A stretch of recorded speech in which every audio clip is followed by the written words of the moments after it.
October 1st, 2025 marks the 76th anniversary of the founding of the People's Republic of China. On behalf of the Chinese Embassy, I would like to extend warm regards and best wishes to all the people of Sri Lanka. Over the past 76 years, under the strong leadership of the Communist Party of China, the brave Chinese people have turned China from an impoverished and backward land into the world's second largest economy, top trader in goods, biggest holder of foreign exchange reserves, and the biggest manufacturer, being the world's largest developing country with over 1.4 billion people. China has successfully lifted 800 million out of poverty. We have put in place the world's largest compulsory education system, social security system, and a medical and health system. China has achieved industrialization in a short span of several decades, catching up with the times in great strides. Despite the increasing instability and uncertainty in the world economy, featured by unilateralism, bullying practices, trade war, and tariff war, China's economy remains highly resilient and vibrant, and its growth continues to maintain strong momentum. In the first half of the year of 2025, China's GDP grew by 5.3%. China's contribution to global economic growth has exceeded 30% for many consecutive years. Facts prove once again that the Chinese economy enjoys a bright prospect and remains a vital pillar for global economic growth, continuing to inject precious certainty to global development. To further promote the all-round development, China is speeding up its digital and green transition. China has been swiftly advancing the Digital China initiative, which has produced fruitful results. The value added of core industries of the digital economy rose to about 10% of GDP, and the value added of high-tech manufacturing and equipment manufacturing rose by 8.9% and 7.7% respectively. New achievements were made in photonic chip, artificial intelligence, quantum technology, biotechnology, space technology, humanoid robot, and other areas. From the lunar exploration probe, Chang'e, which completed humanity's first ever sample connection from the far side of the moon, and the deep-sea submersible Jiaolong to domestically developed large passenger aircraft and self-driving cars, from big data to AI plus applications. The Thrive innovation in China is making headlines worldwide.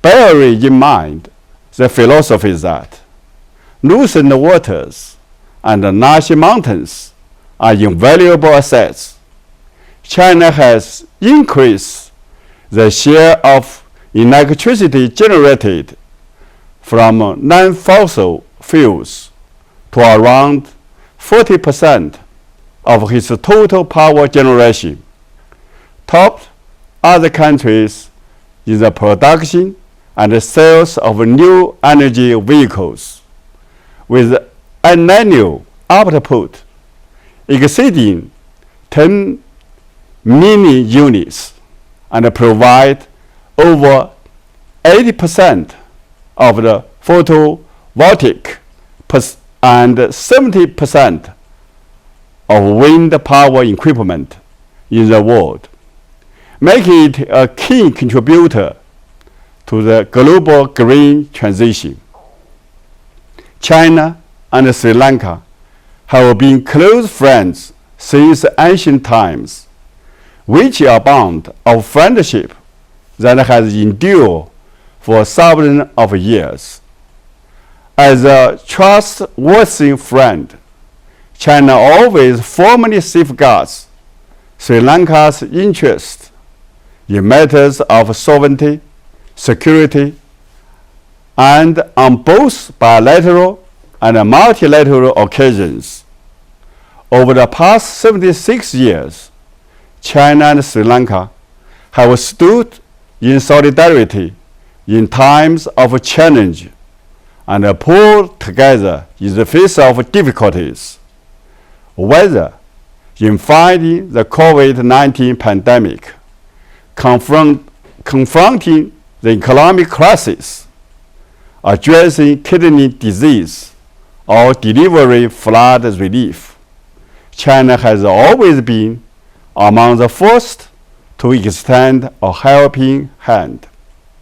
In January this year, President Anura Kumara Disanayak successfully visited China and met with His Excellency President Xi Jinping.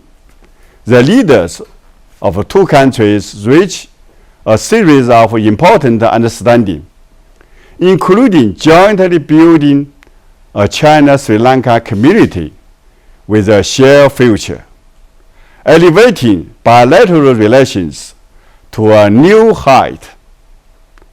Our bilateral exchanges are multifaceted, from daily people-to-people engagement to frequent high-level visits on state governance, from the new progress of the Colombo Port City to the improved performance of the Hambantota Port, from the full resumption of the Central Expressway Project Section 1 to the Gampaha, Tanagana, and Miluwanda integrated water supply scheme, from the donation of the stationery and fabric for school uniforms to the free cataract surgeries, and from outpatient department building